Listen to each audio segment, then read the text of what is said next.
Have you ever thought your family was perfect? That the wife you love and trust most could betray you in ways you never saw coming? What would happen if the secrets of your spouse were exposed and you found out they had been lying to you for a year? Ethan Johnson had it all: a happy family, a steady tree, until one phone call from the police changed everything. Who betrayed Ethan Johnson? And what will he do when faced with the truth? Will he choose forgiveness or revenge? These questions will be answered in a story full of undeniable truth. Before continuing the story, tell me which city you are watching from. I want to know how far this video has come. Don't forget to like and subscribe to the channel so I can send you exciting stories like this every day. The phone rang sharply next to Kyle Walker, who was asleep. He awoke abruptly. "What the heck?" He let out a growl. The telephone rang again. He took it up. "Hi," he mumbled in a deep, low cough. "Mr. Walker?" "Yes, this is Sergeant Preston with the Yukon County Police Department." "May I speak with Mrs. Turvey?" Wilson heard an authoritative voice in his ear. "Who is that?" "Mr. Walker, please link me with Mrs. Turvey. This is a police emergency." Again, a distinct and forceful tone. Walker mumbled for a minute. He passed the receiver to the bare woman lying next to him. "For you, it's the police," he replied simply. "What?" She seized the phone from him. "Hello. Good morning, my beloved, unfaithful wife," came the excessively enthusiastic greeting. "I hope you had a good night's sleep once you and your partner finished having fun." "My God, MC Ethan Johnson, is that you?" "You may rest easy, honey. I just called to provide you some information that you will require." MC, please," she tried. "First and foremost, you can dispose of your house key. It does not work anymore. I also changed the code for the garage door opener." "MC, please." "It's not as you think," she cried. "You don't know what I think, Rachel. But I did not call to discuss it with you. I called to let you know that your credit cards will no longer operate. You can also pick up your clothes and toiletries at any time from the plastic containers beyond the side gate." The voice became as icy as ice. "No, MC, please don't do this. Please." My wife pleaded desperately. "It's too late, lovelies. I have already done it." "But where should I go?" she cried. In the legendary words of Rhett Butler, "Honestly, my dear, I don't give a darn." The tube slammed shut furiously. I had begun this process several weeks before, but this morning was the turning point. If I hadn't been so certain she was sleeping in Wilson's room, I wouldn't have attempted the prank. I was startled by how easy it had worked out and how empty the moment appeared. A couple's win, I thought. Too little, too late. I suppose that's a good way to characterize my predicament. My name is Ethan Johnson. I'm 43 years old and work as a sales representative for a building supplies firm. No, I've been with this company for more than 20 years. I married Rachel Williams almost exactly 20 years ago. We were going to celebrate our 20th anniversary next month. I considered our marriage a success since we had two great children.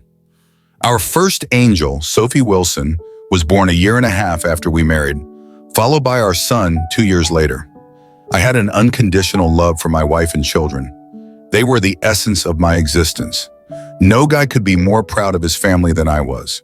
We lived in a modest home that had all a family could want. We purchased our second home, a 3-bedroom split level, 4 years ago. It wasn't new, but we tried to modernize it and make it our own new kitchen. The basement was then finished with a workshop for me and a spacious family room for the kids to enjoy. We started with a garage where we parked our automobiles, followed by new furniture for the living and dining rooms. I felt like we had the ideal existence. I met Rachel while we were both in 11th grade. She was a beautiful blonde with a fantastic body, so it was easy to notice her. She tried out for cheering, but was unsuccessful. I played receiver for the soccer team and felt we'd make a nice couple. I asked her out shortly after school began in the autumn, and she said yes. We'd been dating for a few months, and Rachel had grown into a stunning young woman. I wasn't the only one who wondered if Jack White and I were dating, but never confirmed it with Rachel. Our quarterback, Kyle Walker, asked her out and she said yes. I couldn't understand it. I believed we were a couple, but clearly I was mistaken. Walker was our team's standout. He was a large, gifted high school senior with a good arm and a competitive spirit, unlike any other quarterback I'd ever seen. He was a coach's dream and nightmare. He had incredible talent and courage, but he couldn't follow directions as the rest of the crew discovered. Kyle wasn't a team player. Kyle was only Kyle. Our team concluded the season with a winning record, but I pondered how much better we could have done if Kyle had followed the coach's script rather than making it up as he went. Despite his talent, he was irresponsible, which was extremely difficult for those of us who worked under him. Kyle he frequently boasted about entertaining each cheerleader at least once. I was glad Rachel wasn't a cheerleader, but I wasn't sure it would keep her safe. There was no point in becoming furious with Walker. He was what? He was a ruthless womanizer. He saw these young girls as meat on his platter and planned to savor them. I was hurt that Rachel had fallen in love with him, but I knew there was nothing I could do. Kyle would be gone next year, but Rachel and I would still be here. Perhaps I still had a chance, but it didn't materialize. I started dating Marilyn Erlacher because our school's seating was alphabetical. Marilyn always sat behind me and kept an eye on me. Marilyn was a nice girl, but she wasn't who I was searching for. I wanted something more. We got along well, and I believe she was impressed that a soccer player was interested in her. But that was it. In the spring, I began searching for a replacement. Meanwhile, Walker had dumped Rachel in favor of another female, and she was now accessible again. I considered it, but given how she dumped me, I chose to ignore her. By the end of the year, she had met someone else. Please comment number 1 so that I can know that you liked the video and subscribe to our channel. Your support is a great inspiration and encouragement for us. Thank you very much. In 12th grade, I found myself on the sidelines again. Things were different. Roger Andrewson replaced Kyle Walker as our team's quarterback, and he proved to be something different. He was a strong leader and an excellent team player. He looked to us to see who could do what. I kept thinking that this guy could be a coach. He understood what it takes to win and maximize the team's potential. The result was fantastic. I was catching passes like never before, and we were winning consistently. When Roger entered the huddle, he was quiet, explained the play, and ensured that everyone understands how to act. Everything was new to me, and I loved it. I continued to avoid Rachel. My ego was still hurting from my romance with Walker. Roger began dating her, which did not surprise me. For all of his talent and leadership, he was a quiet guy who was difficult not to like. Surprisingly, I was okay with them if I couldn't be with her. Roger was my decision. I believe she felt the same way. Rachel wasn't the most intelligent girl in school. In fact, she received an average C grade and, like many of her colleagues, obtained a job. She had never planned to attend college. She must have recognized her limitations. She accepted a position as a bank teller at the mall. After high school, I lost contact with her. I was on my way to college and already fantasized about playing soccer, drinking beer with the boys, and dating only the loveliest females who wished to be with a soccer star by Christmas. Reality set in. I failed 3 classes, and while I cherished every minute on the soccer field, the rest of my school experience was less joyful. There was no crowd of girls ready to go out with me. Beer was downtown and pricey for my tight budget. Classes were a torture, and it was difficult for me to accept that the learning process was entirely up to me. There was no one to keep track of my attendance or assignments. It was a vastly different world. The grades put to the board at the end of the semester were unsatisfactory. I was at risk of dropping out. So I told myself that next semester there would be no soccer or girls. I may as well do this. It was not easy. It was a completely different way of life for me. It was a challenge. I got through, but not by much. With 1 year of college under my belt, I questioned whether this was what I wanted to do for the next 3 years. If I asked the question, I assumed the solution was apparent. No, I got a job in a city office, and every morning I'd get on the bus, work for 9 hours, get back on the bus, and go home. After a few months, I understood this could not be my future. I needed something more. I lasted nearly 2 years. But I was always yearning for something greater. If you asked me what my job path will be after high school, I'd have no idea. I wouldn't consider the sales category. A salesperson travels door to door selling brushes, culinary equipment, or periodicals. That is totally not me. When I learned about industrial sales, my outlook shifted. You had to know your product, demonstrate that it was as excellent, if not better than the one they were using, and then persuade them to purchase it. More significantly, the technical aspect was something I could become excited about. I quickly realized that sales is a technique. What do you have that the customer requires? Why would he buy it from you? I sought for a transfer to one of the operating branches and was offered the option to work in sales, an inside position. That marked the beginning, and as I watched, I realized that this was what I wanted to accomplish. I went to work while still living at home and without a car. When I transferred to the operations department, nothing had changed. I was a rookie with a low wage, and I got to and from work by bus. When I got my first paycheck, I decided to create a bank account. Until then, I had been living paycheck to paycheck, but that was about to change for convenience. I chose a bank near the bus stop and walked inside. As I neared the customer service counter, I came to a complete halt. Rachel Williams was the name of the young woman who would be serving me shortly. I was a little concerned, but with a few more people ahead of me, I had time to calm myself and consider what I wanted to say. I hadn't seen her in 3 years, yet as much as I examined her, she was still as lovely as I recalled. Rachel quickly took care of the persons in front of me, and then it was my turn. "Hello, Rachel," I said, stepping forward. She obviously had no idea I was standing in line and was astonished to find me in front of her. "Hi, Ethan Johnson," she said after a brief pause. "What can I do for you?" "I would want to open an account. I have to deposit my paycheck into it, of course. Let me get one of the staff to assist you," she said, smiling. "Yes, thanks. It's nice to see you again." I made a weak offer. "Yeah, it's great to see you too." That smile seems genuine to me. A week later, I returned to the bank to pick up my blank printed checks, and I saw Rachel again.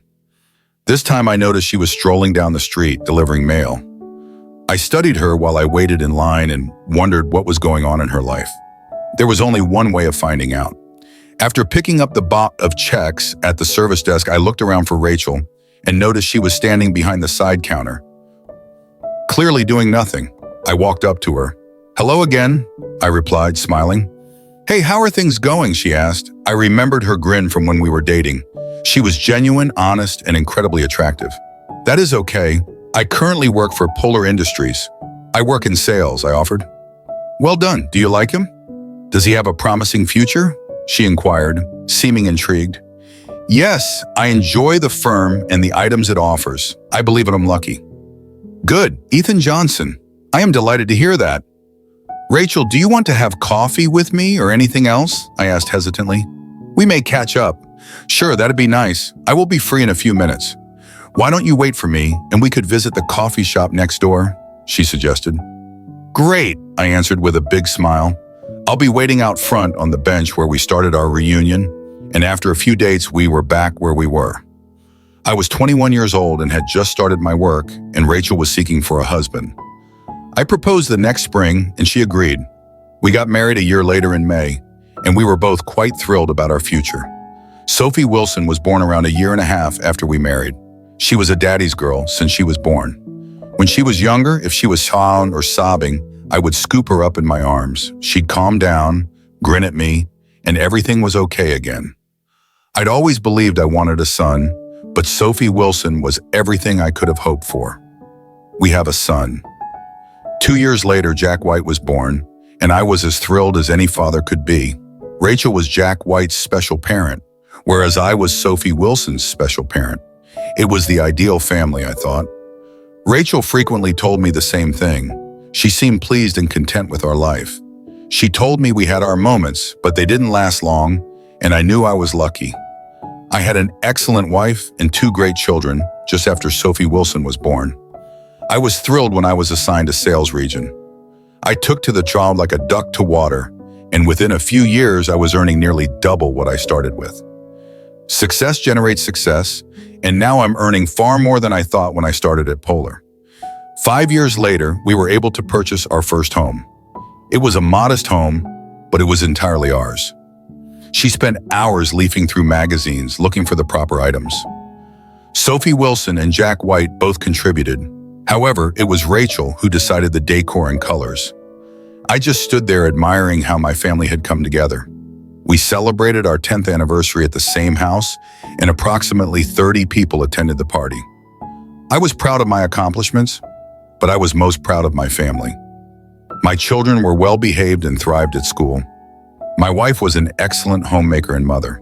Both parents thought that the sun and moon rotated around us. What else could I want? When Sophie Wilson turned 14, she began menstruating. Rachel was first eager to assist Sophie Wilson in understanding what was going on and how to deal with it. Things went good for a few weeks until I noticed a shift. Sophie Wilson did not appear to be as close to her mother as she used to be. It wasn't an evident difference, but I could tell since I was so close to my daughter. I couldn't figure out why this change in attitude occurred, and discussing it with Rachel proved irritating. She refused to address or acknowledge this transformation. She said it was my imagination and a man's inability to comprehend female psychology. I was still concerned, but because the rest of the family appeared to be unaffected, I let it go. Jack White constantly appeared to be on alert. He and his mother were very close, and while I loved him as much as Sophie Wilson did, I knew that if he had a major problem, he would seek treatment from his mother first. Sophie Wilson did not bother me in the least. Every family forms alliances with their parents, and they deserve to be recognized and valued as a result of my accomplishment. I proceeded to advance in my job, and while I knew that sales management was not for me, I wished I had been given the opportunity. I was in my most productive and profitable territory, and I wondered what it would take to move further. It finally occurred to me that in order for such an opportunity to materialize, a post must be filled. Shortly after Sophie Wilson started high school, Rachel approached me and asked whether I would mind if she returned to work. She'd been a stay-at-home soccer mom for 16 years and wanted to do anything other than wash, iron, and sew.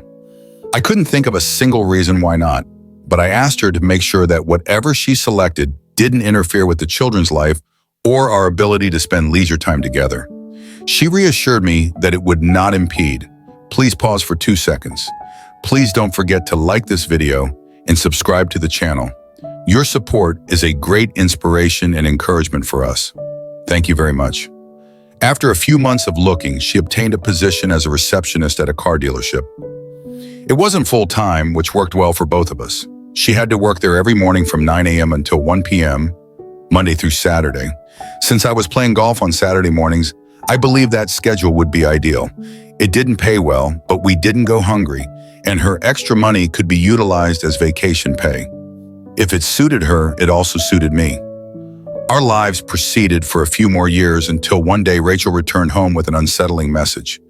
"I want Ethan Johnson," she spoke with trepidation. "What?" "Kyle Walker's back in town," she added, carefully observing my reaction. "What brought him back?" "His father is a wealthy businessman. Kyle is now the assistant general manager at his father's dealership," she explained. She was still not as casual as she would have liked to appear. "What type of dealership would that be?" I asked. I was fully aware of the answer I had received. "I mean, where I work." "Century Ford," she stammered. "So what does that mean for you?" I inquired, sensing another presence in the scene. I was asked to take him on as an assistant," she eventually muttered. "Wow, that's a huge step. From part-time receptionist to assistant general manager. I hadn't realized they had such a vast workforce." I am certain my tone was sardonic and I did not try to hide it. "Something you're not happy with," she said. "No. Did you date Walker?" "I have played with him. We both know the type of guy he is. He boasted about all his victories. Is your name still on his list?" It was a cheap shot and I knew it as soon as it rang. "That is dreadful. Are you saying you don't trust me?" she demanded. I had to move. "No, I am telling you that I do not trust him." Her cheeks flushed scarlet, and for the first time in a long time she became enraged. "Take it back. You have no grounds to accuse me of anything. Furthermore, you just indicated I can't be trusted," she mumbled. "I made no such statement. I said I didn't trust him." I responded, "We both know what kind of snake he is. Leopards don't alter their spots even after 20 years. I made it clear to her that I was not going to back down. "Simply ask yourself this," I continued. "How can a part-time secretary advance from entry-level job to assistant to the boss's son in a single step? That's, I would like to know." I demanded because I am qualified for the position. She snapped back. "Kyle claimed I was just made for it. You do not believe I have the skill, do you?" she challenged. "I don't know. I don't work there." But one thing I do know is that this is typical Walker. He's setting you up, so be very careful, my dear. Now I was standing directly in front of her. She couldn't help but grasp my concerns and suspicions about Kyle Gill's objectives, and I could only hope that my message had reached her. You're jealous. You don't want me to succeed because it would make you seem awful. That's the thing, you're jealous, she scoffed. The argument was going nowhere, and she wasn't listening. I exhaled deeply, turned and went downstairs for a cold beer and some alone time. I had no illusions about Jill because he had seen an attractive woman who he believed he could obtain with no effort. What difference did it make if she was married? He presumably recalled me from high school and didn't consider me a hassle. I would keep a careful eye on the situation there. I was sure it would be a week before we could return to quiet waters in the house. My quarrel with Rachel was unfortunately overheard by our kids. It was difficult not to hear as we both raised our voices, as always when things settled down. Sophie Wilson came to me while I was alone. Hello, Dad, are you okay? Hello, Sophie Wilson. Yeah, I'm fine, I lied. I couldn't help but overhear the argument, she said. Who is this guy? Walker, the person your mother dated in high school. He was our quarterback and I played with him all year. I attempted to warn your mother. He's not a pleasant man and has no regard for women, I remarked regretfully. I don't think you were telling Mom what she wanted to hear, she whispered gently. No, I think not. I believe she sees this as a significant opportunity and a vital role. She will most likely go from part-time to full-time work, thus our routine will change, I recommended. It's fine, Daddy. I can help with the meals, laundry, and other tasks. I believe she will be making a lot more money now, don't you? Probably. We haven't discussed that. I will simply have to wait and see. Sophie Wilson, I hope this does not turn out to be a major mistake for your mother, I said, placing my hand on her shoulder and bringing her closer to me. I just hope everything comes out well. As I expected, it was a full-time position with a salary more than double her prior earnings. So in that regard, she was well compensated for her work. However, I had some reservations about the work.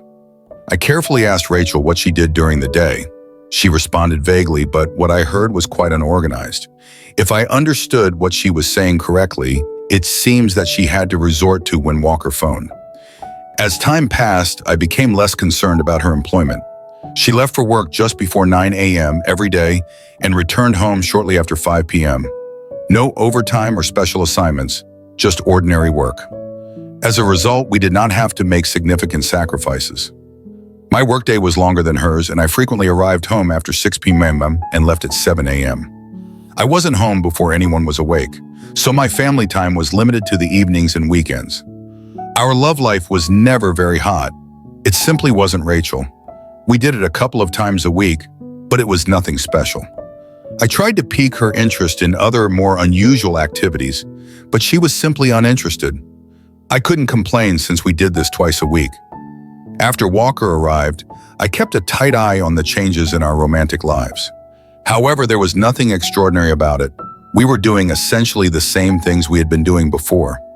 I have always tried to get along with my neighbors. It's much easier to live that way. The McDonald's on one side of us was full of peaceful older customers. Their children had grown and gone away, and we had little in common with them. We were cordial and assisted one another when needed, but we were not close. The Romans who lived on the other side of us were much different. Their children were smaller, and Sophie Wilson often babysat for them during our first few years there. We got along well with them and frequently had backyard barbecues and card parties at each other's homes.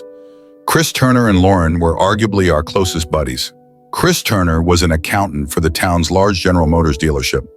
I had already forgotten about it, but as he went home in a rented van with the dealership's name on the side, I remembered a late Sunday morning when Chris Turner was mowing the lawn. Before mowing, I strolled over to talk to him. Hey, Chris Turner, how are things going? I began. Well, the typical stuff. I think it's fine, he grinned. Yes, same thing. Say, I have a question for you. I attempted to make it sound casual. Shoot, you work in a huge dealership. Does the general manager normally have an assistant? Assistant general manager. Yes. When the manager is not there, big dealerships normally have someone to cover for him. So this assistant has an assistant, such as Friday's girl. He stared at me oddly, and I noticed a few lights. Come on, his face turned strange. and he appeared to be really uncomfortable. Not generally. He eventually spoke. "I did not think so," I replied, nodding. "Thank you, Chris Turner." I turned and returned to the house. My assumptions were confirmed. Ethan Johnson. He called out to me. I paused and turned around as he approached.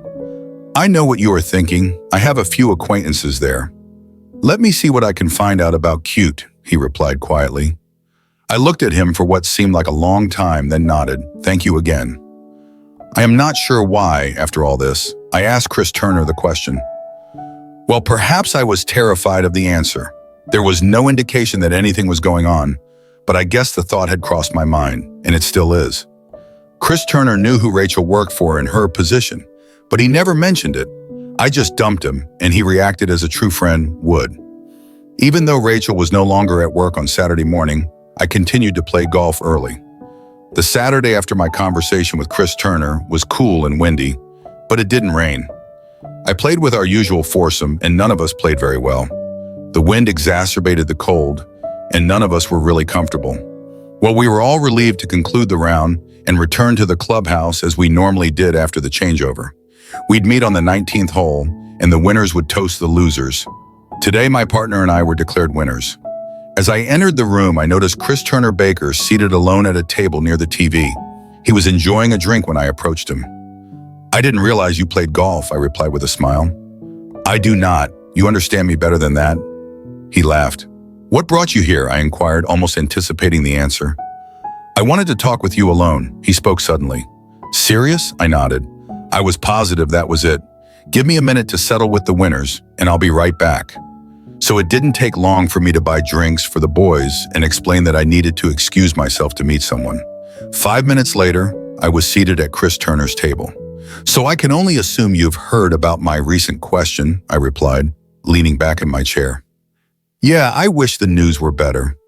"Ethan Johnson, I really wish it was," he said sadly, hardly looking me in the eye.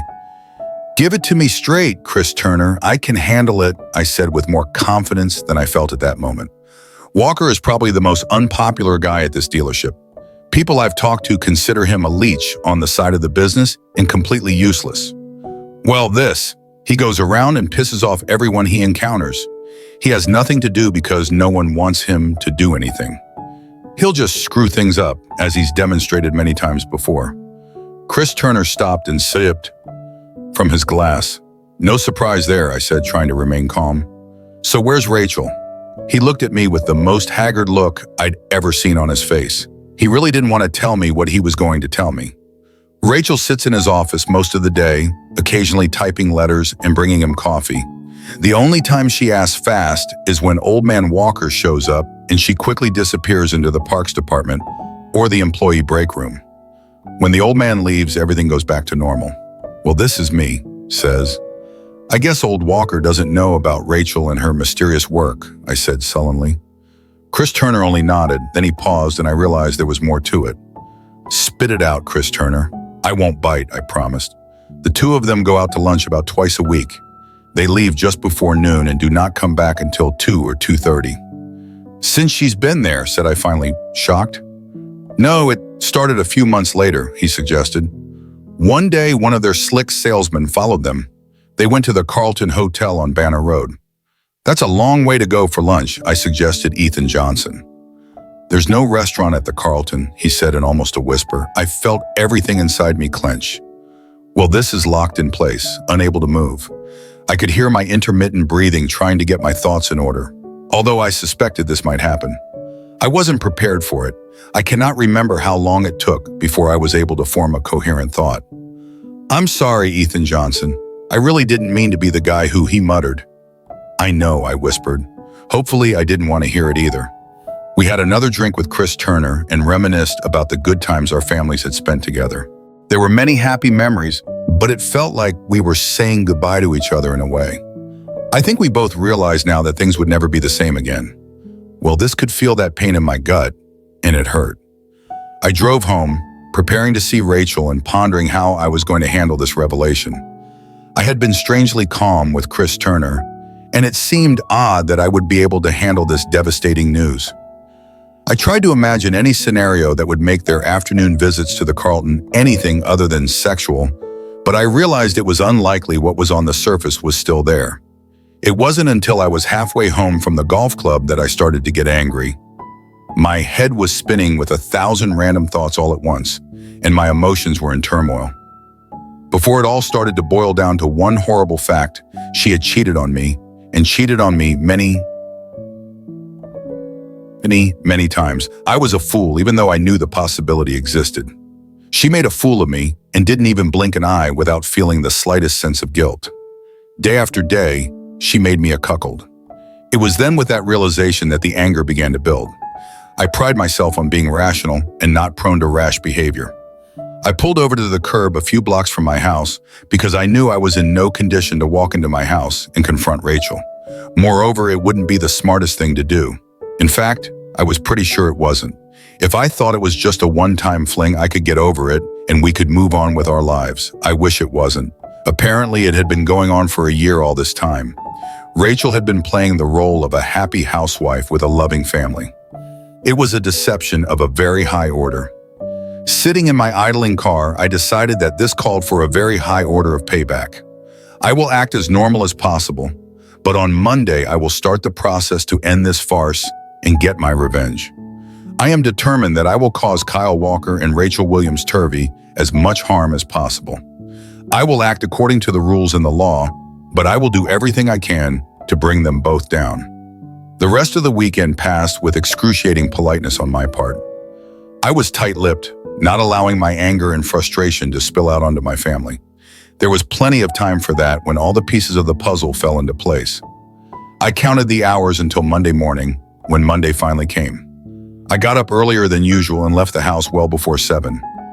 I knew I had a few hours before I could get started on my problem, but I wanted to get out of our house as soon as possible. That morning, I knew that my sales manager, Larry Coleman, was already in the office, and I needed to talk to him about taking some time out of his day to address my problem. Our conversation took over half an hour. I knew he had guessed what might be going on in my family life when I explained what I wanted in terms of a vacation, and thankfully, he was receptive and agreed. He was a nice guy, and I enjoyed working with him.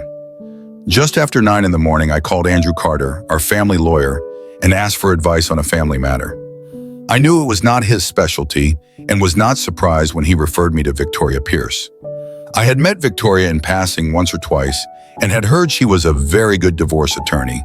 She wouldn't be cheap, but at this point, the expense was the last thing on my mind. That afternoon, I had an appointment with Victoria for late afternoon. I knew I would be late, so I called home to leave a message. Sophie Wilson answered the phone, which surprised me. "Hey, Sophie Wilson, what are you doing?" "Home Teacher Professional Development Day," she said with a touch of mockery. "Ever notice they're always on Fridays or Mondays?" "Yeah, I noticed. Look, I have an appointment late tonight and I won't be home until 7, I think. Let Mom know, okay?" "Sure, Dad. Say, are you okay?" she asked with curiosity in her voice. "Yes, of course." "Why do you ask?" "I don't know. You didn't seem like yourself this weekend. You weren't sick or anything, were you?" "No," I lied. "There's nothing wrong with me. You must have an overactive imagination." I laughed. We signed and I hung up the phone, wondering if Rachel had noticed my unusual behavior. She didn't say anything, but maybe she was being cautious. We'd have to watch for that. I didn't want to tip too soon. Meeting Victoria came as a shock to him in many ways to begin with, regardless of the reason. Rachel got half of everything in the divorce.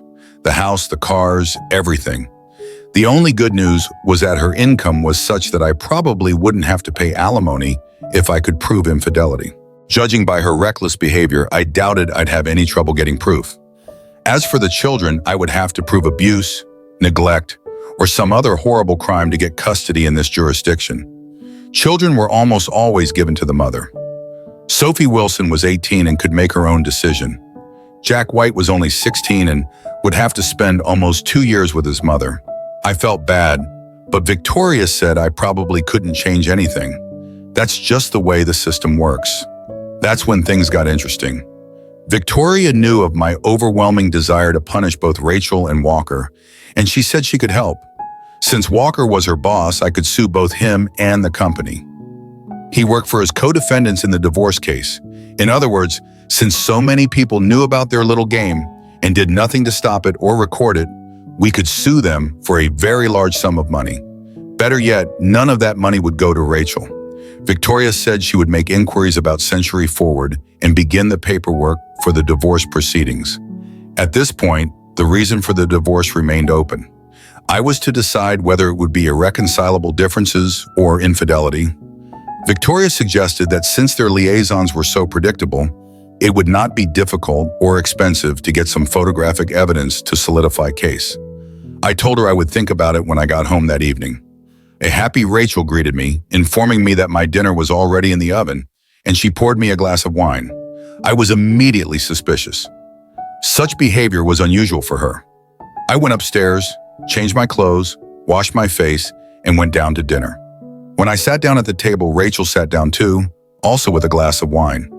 "I have some interesting news, Ethan Johnson," she began with a broad smile. "I've been invited to the Regional Dealer Convention next month in Marysville," she said proudly. "Really, just you?" I asked, almost knowing the answer before I even asked it. "Well, no, Kyle and Kurt Jenkins are going to," she said with some nervousness. "I see. And how long does this convention last?" 3 days, Thursday, Friday, and Saturday. I'll be back on Sunday." Now the nervousness was fully evident. "Sounds like you're looking forward to it," I quipped. "Yes, this will be my very first convention. I'm sure I'll learn a lot." She changed in an instant. Now she had that happy enthusiasm in again that she had a moment ago. "Yes, I do not doubt it," I replied with slight sarcasm as my mind picked up on my emotions. I began to realize that this be opportunity I was looking for.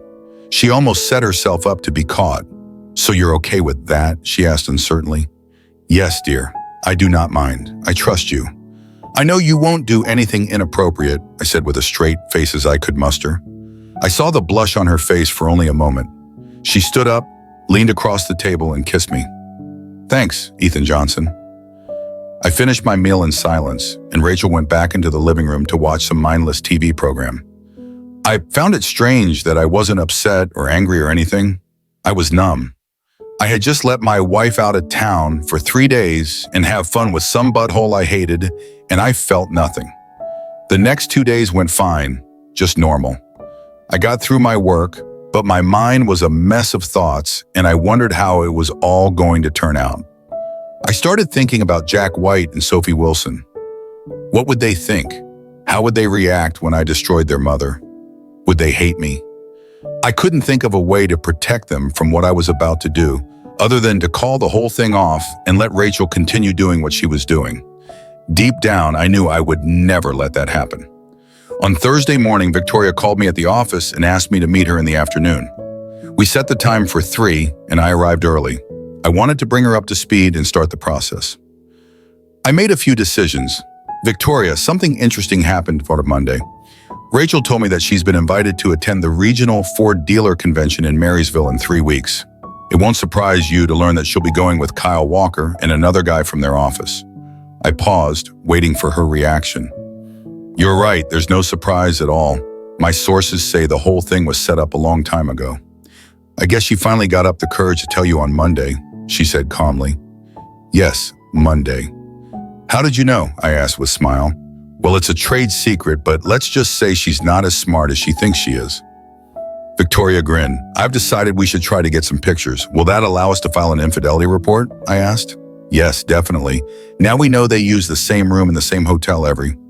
"That's silly. My friend is getting some photographic evidence this week, and that should be enough to make the case." "But that's not all." She grinned. I looked at her satisfied smile and waited for the next news. Century Ford is owned by Kyle Wilson's father, George Walker. As you probably know, I know there is a morals clause in every employee's contract, and this will make our additional lawsuit much easier. In fact, it will be a piece of cake. She smiled slyly. "How much do you think we can get them for?" I asked, feeling an evil streak awakened in me. "Well, we'll probably get half 1,000,000 to 1,000,000. But of course, we'll ask for a lot more. God knows Father Kyle can afford it." She laughed. "I really like the sound of it. I guess the only bad thing is the kids. I can protect Sophie Wilson, but I cannot do anything for Jack White," I said, suddenly realizing how fast things were moving. "I know, and there's not a darn thing I can do about it unless we get a judge who thinks Rachel's scum. We're going to have to live with it. I'm sorry, but I wish it wasn't so, she said with genuine pity. All right, Victoria, thanks for the shovel job. I'll let you know when and where the convention will be held and what hotel she'll be staying at in case your boyfriend cannot find out anything before then. I'm tired. This whole mess had taken all the strength out of me. I wanted to go home and go to bed for a week or 3, hoping it would all be over by then. Of course, I knew it wouldn't be. There was still a long way to go.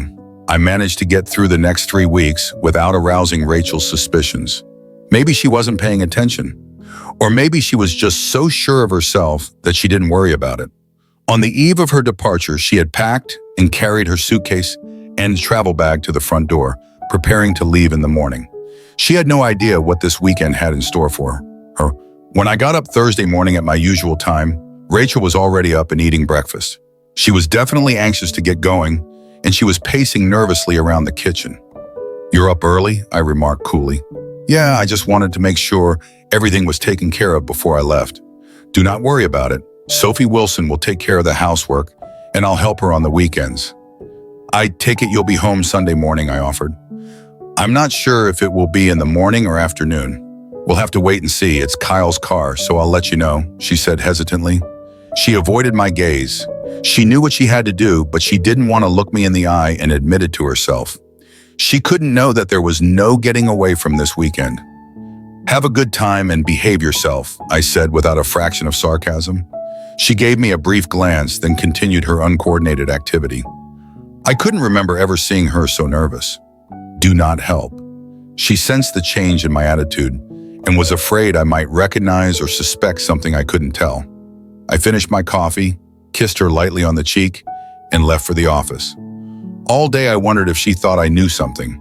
It might ruin my surprise, and that would really upset me. I didn't tell Victoria or anyone else what I planned to do. Early Sunday morning, upon arriving at the office, I called Victoria and she quickly got on the phone. "Victoria, can you confirm that we have pictures of Walker and Rachel in action?" I asked quickly. "Yes, we have them, but I do not think you will want to see them. Maybe after this is over, but for now, just let us deal with it. Okay? Do not." He spoke in a muffled voice, and you couldn't tell from her tone that she wasn't happy. I had to assume that the pictures were going to be quite denigrating. The only good thing about it was that it no longer mattered whether my little stunt on Sunday morning had worked or not. The matter was now settled. "Are all the divorce papers ready?" "Yes, we can serve it when you say so. I have a little surprise for her on Sunday morning, so I think we can serve her at her parents' house on Monday morning." "Can I confirm that on Sunday?" I asked. "Yes, but Ethan Johnson, you're not going to do anything stupid, are you?" There was concern in her voice. "No, absolutely not. Do not. I won't do anything to mess up, I promise." I hope my statement was reassuring to this dynamic lady. I didn't want anything to ruin my plans. "Good. I am delighted to hear that. Take care of yourself, Ethan Johnson. I know these are hard times for you, but they'll pass and you'll move on. I know it," she said sincerely. "Victoria, I couldn't have done it without your help. The only thing that remains difficult is telling the kids on Saturday about what's going on." "I'm not looking forward to it," I admitted. "I'm sure you do not." "Good luck. If you need anything, call me or Andrew." "Okay, thank you." I signed quietly, hanging up the phone. I thought about telling the kids that night, but changed my mind. One of them might decide to call their mother and warn her. I wanted to minimize that risk. Rachel called around 8 that evening, and her voice was very chipper. She enjoyed the convention and the various booths. She had a nice room and the restaurant served very good food. She talked to me briefly, but she spent more time on the phone with Sophie Wilson and Jack White. She gave us her room number, 1228. When the kids went to bed at the usual time, 10 o'clock, I waited until I was sure they were asleep and then called the hotel and asked for room 1228. If Rachel answered, I would just say goodnight and say something nice to her. The phone rang at least 7 or 8 times, but there was no answer. I hung up. I watched Old Friday Night again around the same time as before. We had a brief conversation and then she talked to Sophie Wilson and Jack White. She spoke differently. Perhaps the excitement of the convention had passed, or maybe something else. On Saturday, she called early, just before 6. Luckily, we were all home once again. Our conversation was short and not very personal. She was going out to dinner with a large group and, according to her, wouldn't be home until late. I was not displeased. I was relieved when Sophie Wilson, Jack White, and I sat down to dinner. The table was very quiet. We all seemed to be immersed in our own thoughts. Finally, I realized that I couldn't put it off any longer. I wanted the table, put the dishes in the dishwasher, and I turned to them both. "Kids, I need to talk to you about something," I began. Jack White and Sophie Wilson looked at me, and I sensed they were guessing what this was about. There is no easy way to say this, so I'll just tell you what's going to happen. I reached into my pocket and pulled out 2 shiny new house keys. "These are your new keys to this house. The only person who has them is me. Your mother is not coming back to our house," I finally forced myself to say. Sophie Wilson gasped. Jack White's eyes widened and his mouth opened. "For the past year, your mother has been in an affair with her boss, Kyle Walker. She betrayed me. You and her marriage vows. I can no longer live with her and will not allow her in this house." I paused. "Daddy?" "No," Sophie Wilson cried. "Why did she do that?" "I don't know, but to be completely honest, it's not the most important thing on my mind right now. I know it's going to hurt you. There's nothing I can do about it. She has been with Mr. Walker at least twice a week for the last year. That's over 100 times. My anger started to come out and I saw Jack White wince slightly. This convention she's attending, it's nothing more than a smokescreen so they can be together for the weekend. Well, they're not fooling anyone, I spat. Dad? What's going to happen? Asked Jack White, still shocked by my statements. I filed for divorce and your mother will be served with the papers as soon as she gets back into town. There will be some other things happening with Mr. Walker, but you do not have to worry about them now. I will let you know about them as they happen. I paused again. I'm sure they must have been shocked by my comments over the last 5 minutes. Does this mean I'll never see Mom again? Asked Jack White on the verge of tears. No, I wouldn't do that to you, Jack White. I know how important she is to you and I wouldn't do that. Maybe you'll live with her from the beginning when you're 18, like Sophie Wilson. You can see both of us anytime you want. Sophie Wilson, you can decide where you want to live. It will be your choice, I said, looking into my daughter's sad eyes. That sucks, Dad. It's splitting the family. It sucks, she said with tears in her eyes. Yeah, I know. Unfortunately, it's the courts that make those decisions, not me. I thought long and hard about it. I suppose I could tell your mother everything I know and just get on with my life. But I couldn't do that. I have to admit, I'm very, very angry with your mother. She lied to us. She lied to us. I do not think I could just turn the other cheek. I admitted. Jack White turned, walked quietly up the stairs to his room and closed the door behind him. He's in shock. I thought I'll go up and sit with him in a little while when he's had time to realize what's about to happen. I turned to Sophie Wilson and she looked at me sadly, then stepped toward me and hugged me. I'm so sorry, Dad. I know how much it hurts. I cannot believe she would do it again. She cried. I threw my head back and stared at my daughter again. Sophie Wilson nodded, lowering her eyes. Tell me, please, I said quietly. It was 4 years ago. My period had just started and I was having trouble getting my period. One morning when I was in class, started having severe cramps. I went to the nurse's office and she sent me home with a note from my mom telling me what to get when I walked into the house. She and Mr. Morissette were sitting on the couch. I must have screamed and ran upstairs to my room. I heard them talking and moving around, and then the door slammed shut. A few minutes later, my mom came into my room. At this point, Sophie Wilson broke down and the tears began to pour in earnest. What happened next? I had to be patient. I had to let Sophie Wilson tell me in her own way. Mom said if I told you or anyone else, you'd get divorced and I'd never see you again. She said the courts always give custody to mothers and you'll be so mad at her that you'll probably move out and I won't see you at all. She looked up at me and shook her head. I was scared, Dad. I believed her. I couldn't lose you. Not then, not ever again. I guess I promised Mom I wouldn't tell anyone except Jack White. I never told until now. I put my arms around her again and pulled her to me. That conniving jerk had used Sophie Wilson's love for me against her and blackmailed her into silence. So Walker wasn't the first and he wasn't the only one. I began to wonder how many there could have been. How could I have been so stupid? How had she managed to pull all this off without me suspecting a thing? Had I been so stupid that I hadn't noticed what was happening? Or was she smarter than I gave her credit for? Sophie Wilson, I do not know what to tell you except that I love you. I will do everything in my power to be a good father. No matter what happens in the future, you're old enough to make your own decisions, and I want to know that whatever decision you make, I will support you. And it won't change my love for you. I didn't think I could say anything else. Thank you, Dad. I know that, and I know I want to be here with you. You need someone, and I think you're stuck with me. She smiled through her tears. We hugged again. I think I better go upstairs and talk to Jack White. I'm sure it will be very hard for him to get over it. You said you told him about Mr. Morissette. Yeah. About a month after it happened, Jack White said she was acting weird, and he noticed that Mom and I were kind of avoiding each other. I told him what I saw. How did he react, I asked. That's funny. Like it wasn't a big surprise, or maybe he suspected something. Sophie Wilson replied thoughtfully. I was sure he'd think I was lying, but he didn't say anything at all. He just mouthed off and kept it to himself. I nodded and stood up, heading for the stairs in Jack White's room. I knocked softly, then turned the knob and gently pushed the door open. Jack White was sitting in the bed, staring out the window with empty eyes. It took a few seconds for him to acknowledge me, but he still didn't say anything. Yeah, I'm sorry, Jack White. You know, I wouldn't hurt you if I could help it. I hope you understand. I couldn't leave things the way they were, I said quietly. He nodded and turned to me. I'm sorry too, Dad. Mom really hurt a lot of people, didn't she?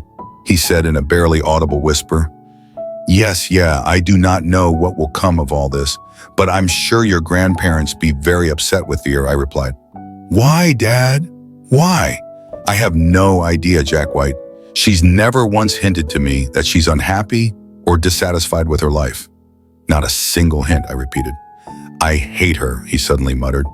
No, do not do this, Jack White. She loves you. You can be sure of that. It's something else. Something I do not understand. Maybe she doesn't either, but do not let your anger consume you. I know you love her. Perhaps in time you can forgive her all. I know she would never want to hurt you, Sophie Wilson. Never, I said in as positive a tone as possible. He turned to me again with a devastated look. I put my hand on his shoulder to reassure him. After a few minutes, I got up and left his room, closing the door behind me. After I woke up Sunday morning, all hell broke loose. Rachel tried to call home, but I got Sophie Wilson and Jack White, and we headed out for breakfast. We may not have had much of an appetite, but we needed to get out of the house. I also turned off my phone and asked Sophie Wilson to do the same with hers. I didn't want Rachel pissing her off over nothing but dew. I told the kids what I had done by calling early in the morning, and Sophie Wilson laughed. Jack White smiled, and I realized they approved. Why didn't I feel better then? After breakfast, we drove to the park by the river, and the three of us went for a walk. I think in some strange way we all felt better, perhaps because all the tension and anticipation of what was to come had subsided. Sophie Wilson and Jack White knew what was going to happen next, and they knew when it was going to happen. I myself had a knot in my stomach that would not dissolve. I was beginning the process that would end with the dissolution of my marriage and the breakup of my family. I still had to talk to my parents, but that was one of the two important things too today.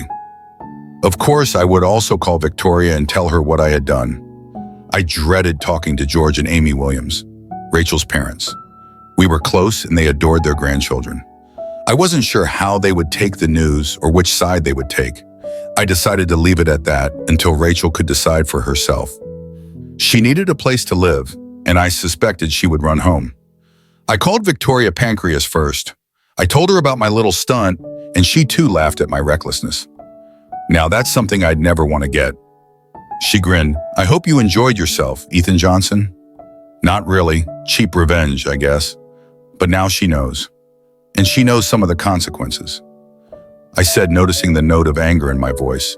How about the kids, Ethan Johnson? I spoke to them last night and I think things are stable. They're not very happy, as you can imagine, but they understand everything. And I think we'll have to wait and see what the long-term effects are for them. I said, but I have another surprise. What? Victoria was confused for a moment. Sophie Wilson told me that about 4 years ago. She, her mother with another man. Rachel threatened Sophie Wilson. She told her that I would divorce her. She would get custody and they would never see me again. She blackmailed her into keeping quiet. I concluded, my God, could she have done that? Asked Victoria in amazement. I thought I knew her. I was wrong. I do not know her at all. She's just a disgusting woman. I said more with regret than anger. Victoria must have been wondering what to do next. After a few minutes of silence, she spoke again. Stay close to Sophie Wilson and Jack White. Ethan Johnson, they need you to be there for them. It's going to be heck for them for a while.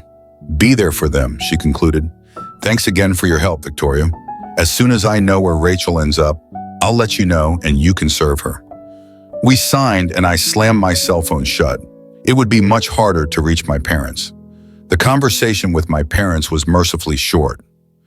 I described the situation and their first reaction was concern for Sophie Wilson and Jack White. I recounted my conversations with them last night and how they seemed to be fine today. This seemed to reassure my mom, and both said they would talk to us later when things had settled down. I wondered when that would happen myself. I turned the phone off again. It beeped, saying it was waiting for a call, and I was pretty sure it was Rachel. She wasn't on my list to talk to today. Sophie Wilson, Jack White, and I sat down on a picnic bench in the park, and I explained that I didn't want to be near our house for the next few hours. I expected their mother to rush home to try to get in, finding that her key was useless. She would surely make a ruckus. She's just had we go out of town and stay there until a late dinner and then come back. They agreed and we talked about where we could go. There was an open-air affair in a small town a few miles south, and we decided to see what it was all about. The fair was very interesting and fun. We ate a few hot dogs to get us through dinner, and overall enjoyed an old-fashioned country fair. It took our minds off our problems and allowed us to think about something else. We didn't get back town until almost 7 and stopped at a nice restaurant for dinner. We knew that sooner or later we would have to face changes in our lives. But on this last day, we could get away from it all and find some peace and quiet. She's just got home. It was almost 9. Rachel was nowhere to be seen and the house was dark.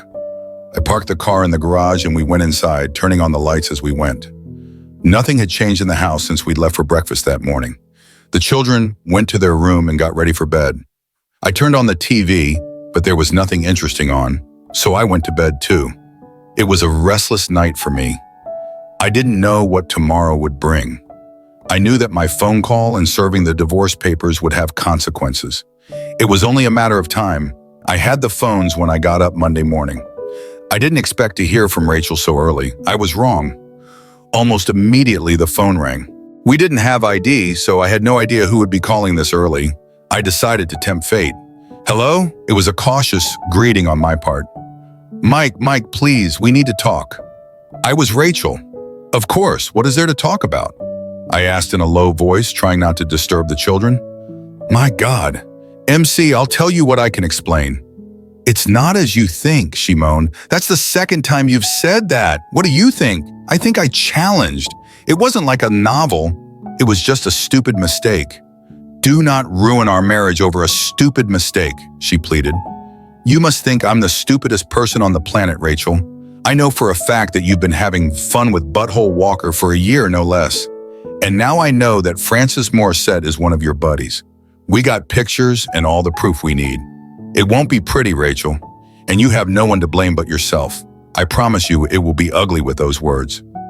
I hung up and disconnected the phone again. I came to work and informed Larry Coleman that I was divorcing my wife, and if she called, I would ask him not to transfer the call. He agreed and immediately went to Gloria's switchboard to inform her of our request. I went back to my office and tried to burrow into the papers on my desk. Everything was going well until about 11 in the morning when the phone rang. It was George Williams, my father-in-law. Good morning, George. I can guess why you are calling. I apologize for not warning you and Amy in advance, I said preemptively. I think I understand, but I'd like to hear it from you. You've always been straight with me.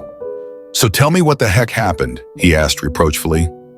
I recounted my warnings to Rachel about Walker, what I had learned about her affair with him, and her other connection with Morissette. When I finished with a condensed version of her activities, there was almost silence on the line. My God, he finally said slowly and softly. I had no idea she was capable of such a thing. Are you absolutely sure about that, Ethan Johnson? He asked, hoping there was a glimmer of relief in his words. I'm very sorry, George. I'm afraid I'm not only sure, but I have photographic evidence. I said, feeling sorry for this. Fine man, he deserved better from his daughter. She's staying here for now. Ethan Johnson, do you plan to start divorce proceedings? Yes. All the paperwork ready? She'll be delivered either to work or... Well, I'm sorry, but it can happen at your house. I apologized. I understand. I do not mind telling you that this will hurt not only her, but her mother as well. I know it's not your fault, but... Well, it doesn't matter. I hope we'll still enjoy visiting the grandchildren. Ethan Johnson. He finished? Hopefully. Of course it is. This isn't about you or Amy, George. I would never do that to you or the kids. You're always welcome here, I said sincerely. Thanks, Ethan Johnson. I'm sorry, but thanks, he said sadly and hung up when I put the phone back on the stand. I was emotionally drained. I expected there would be more moments like this in the weeks and months to come. I had to prepare for them. I learned that Rachel had gone to work that morning and amazingly enough had not yet lost her job. Walker had no idea that all of this would come crashing down on his head at some point and apparently decided to let things run their course. When Victoria confirmed that my wife was on time for work, she sent a bailiff over to her. And no sooner had she had her morning coffee than the divorce papers were in her hands. According to observers, she immediately broke down and ran out of the building. I believe she ran to her parents' house, but that wasn't the most interesting part. Shortly thereafter, Kyle, Walker, and George. Walker were served with court orders stating my intention to sue for damages based on alienation of affection and willful disregard for corporate responsibility, namely failure to comply with the morals clause in specific employee contracts. The claims included punitive and compensatory damages in the amount of $5 million. Let the circus begin reconstructing the story. Much later, I learned that George Walker had a showdown with his son Kyle and practically cut him off. No more easy jobs, no more rescue from situations with husbands, and if he didn't pull himself together, no more inheritance. George had indulged his son for the past 20-plus years and was finally at the end of his tether. Sooner or later, the sprouting teenager had to get back on his feet. Kyle did the completely predictable thing. He went out and got drunk. Since he had been kicked out of the dealership, he had nowhere to go but to his townhouse. He disappeared into this cave for days. I knew the wheels of justice would turn slowly, foolishly. Rachel had decided to contest the divorce until Victoria provided her lawyer with the evidence. We had, including photographs. That was enough to beat the heck out of her. Victoria would do her best to limit the amount of my financial punishment. But worst case scenario, she would get half of everything a reward for her perfidy. The week passed agonizingly slowly. I went to work, but I couldn't pretend to be efficient. Larry was very understanding and patient, but I knew this couldn't go on forever. I needed to think about my future as a single man and a single parent. It was a frightening prospect. When I was mowing the lawn in my backyard when I heard a commotion in the driveway. A car door slammed, and a few seconds later, I heard someone pounding on my front door. Neither Sophie Wilson nor Jack White was home, so I walked around the side of the house and ran head-on into Kyle Walker. He looked like he'd been dragged behind a farm tractor for several miles. He was a mess, but at one look at his face, I knew it wasn't good. That was the last thing I remembered before he hit me with his big right fist. The next thing I remember was waking up in the hospital. I didn't really wake up, but I started to experience small bouts of unconsciousness. I was lying on my back and felt a numbing pain from my head to my groin. Apparently, it took me over 24 hours to finally regain consciousness. I was floating in and out of consciousness, barely catching bits and pieces of the here and now. At some point, I realized that someone was next to me. I felt a hand, but I couldn't open my eyes, or at least I didn't want to. They were like two marbles rolling around in the bottom of a tin can. I heard a strange voice, but although it was familiar, I couldn't connect it to my memories to see who it could have been. I tried to remember what could have brought me to this place, and after a while, I remembered Walker's face and then his fist. A day or so later, I found that my mom and Sophie Wilson were at my bedside almost the entire time I was in the McHugh. I tried to smile at them, but it hurt. and I hope they realized how grateful I was to have them around. I think I heard Sophie Wilson tell me Jack White was coming over after school, and I tried to smile again just thinking about it hurt. It was over a week before I recovered enough to talk to my doctor. He started literally from the beginning. I had a concussion, the result of hitting the wooden frame of the garage door when Walker hit me. I had a dislocated right shoulder and a badly bruised upper right arm. I had 3 and possibly 4 broken ribs. I had severe bruising of my kidneys and even more severe bruising of other internal organs. My testicles were badly swollen, and it was feared that I might lose one or both of them. Finally, I had my spleen removed when it was discovered that it had ruptured. My injuries were the result of a single punch from an enraged Kyle Walker, followed by systematic kicking as I lay unconscious on the ground. What saved me was that Lauren Baker, who had witnessed most of the altercation, screamed bloody murder from her kitchen, causing Walker to look up and realize he was being watched. He rushed to his car, backed out of our driveway, and rubber-tired the entire block. Lauren was smart enough to call 911, and that's how I ended up in the hospital. Walker was identified by Lauren and another neighbor who recognized license plate number when he sped down our street, nearly hitting a mother pushing a baby stroller. There aren't many white 1964 Ford Galaxy convertibles in our town, and a couple of hours later, Walker was seen leaving a bar and driving away in an inadequate manner. On top of all the woes, Walker was arrested for DUI and resisting arrest. He just didn't know when to quit when they threw him in a cell. They matched the assault complaint filed by Mrs. Lauren Baker and my admission to the hospital after questioning Lauren. They charged Walker with aggravated assault, assault with intent, and criminal trespassing. He was in deep crap, and it couldn't have happened to a nicer guy when he called his father from prison. George Walker didn't answer the phone. I wish I could have been there, but I was unconscious and lying on the operating table having my spleen removed. 2 days after I started having constant lucid moments, a plainclothes officer came to me and asked me to testify. I told him everything I remembered, which wasn't much, a face red with anger and a big fist. He asked what might have prompted the attack, and I told him about Kyle's affair with my wife, the divorce, and the lawsuits. He nodded a couple of times and thanked me before leaving. Epilogue: the divorce property division judgment was not too favorable to Rachel. I will buying her share of our house. They gave her the absolute minimum and no alimony, as well as an emphatic lecture on her contribution to my injuries. George fired both Kyle and Rachel. She was on the job hunt when our divorce became final. Her name was toxic in some circles, and I doubted if she would ever find a decent job in our town.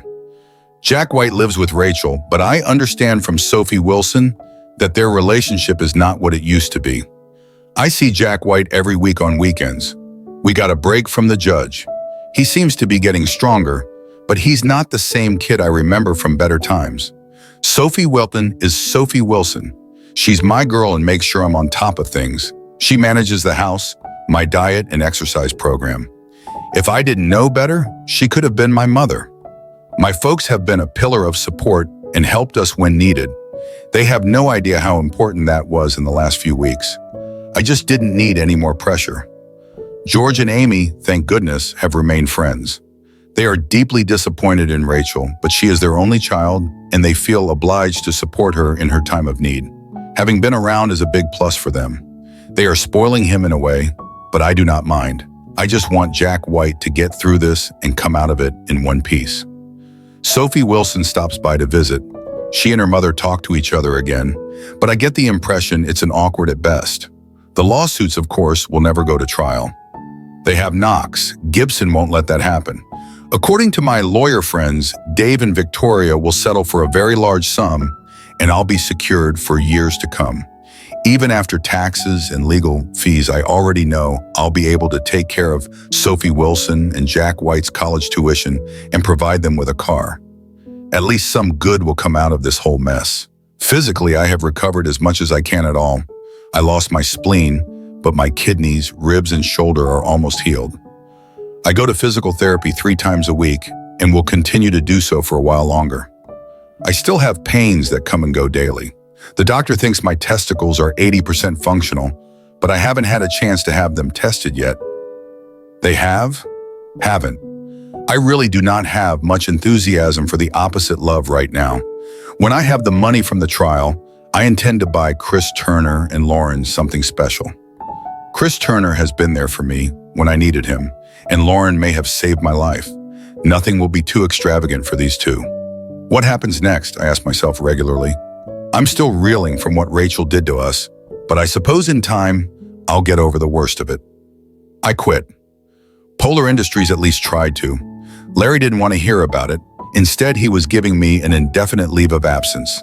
Someday I'd have a lot of money, and I was trying to decide what I should do them. They haven't. I think I know. Frankly, one of my best customers and an old friend from when I first started in sales wants to retire and sell his building materials business. It's a good business with a well-balanced trade between retail and construction customers. He is part of the Build Right buying group, and that helps him compete with the big stores. Dave Carter and I are going to meet with old Frank and see if we can make it happen. Jack White was first in line to look weekend and summer jobs when he found out about my plan. It doesn't make any difference. I want to keep him close and make sure he's okay while he gets through the next few years. They have no adolescence as hard enough as it is. And then there's the broken family. I look at George and Kyle Walker and realize that this is what happens when you are not involved or close enough in your children's lives. I've had a lot of time to think about what happened to me and our family. I'll be the first to admit that I took it personally and wanted revenge to the fullest. I still feel the same way. Perhaps if I had only had to deal with Walker, things would have been different. I guess I can imagine how he might have swayed and charmed someone like Rachel. But when I learned about Morissette and how she blackmailed our daughter into silencing her, all thoughts, compassion vanished. Dave says Kyle will spend 2 to 4 years in prison for assaulting me. We discussed a civil complaint as well, but there will be no one to sue. His father had disowned him. He is unemployed, lacks skills, and has no future prospects. When he is released from prison, he will be in his early 50s. A dark future awaits him. There is nothing else we can do to injure him. Amazingly, George Walker contacted me when I was in treatment. He apologized for everything that had happened and for his deadbeat son. I accepted his apology as sincere. He was well aware that the emotional damage his son done to me was accompanied by physical damage. We shook hands, and I raised my opinion of Mr. Walker Sr. a notch or two. And here you are. Sad story. I thought I had the perfect family. We talk. I was sure I had the perfect family. I can look at the good times we had together or with. Maybe someday I can do the former, because right now I'm still dealing with the latter. Ethan Johnson's story is not just about love, trust, and betrayal. It's also a profound lesson on how we face suffering and failure. When everything falls apart, when family shatters, and when the ones we love betray us, the key is not in how we fall, but in how we rise again. Ethan Johnson demonstrated that no matter how harsh life gets, we can always find ourselves again and regain peace of mind. The crucial lesson here is, no matter how tough life may be, never let the pain define you for too long, and always remember that you deserve happiness. If this story has touched your heart, if the emotions and lessons from this story have made you reflect on your life, don't hesitate to hit the subscribe button to follow our future videos. Our channel is dedicated to sharing real, heartfelt stories that may just change your life. Become a part of our community, where every story is a valuable lesson. Don't forget to turn on notifications so you never miss a new video.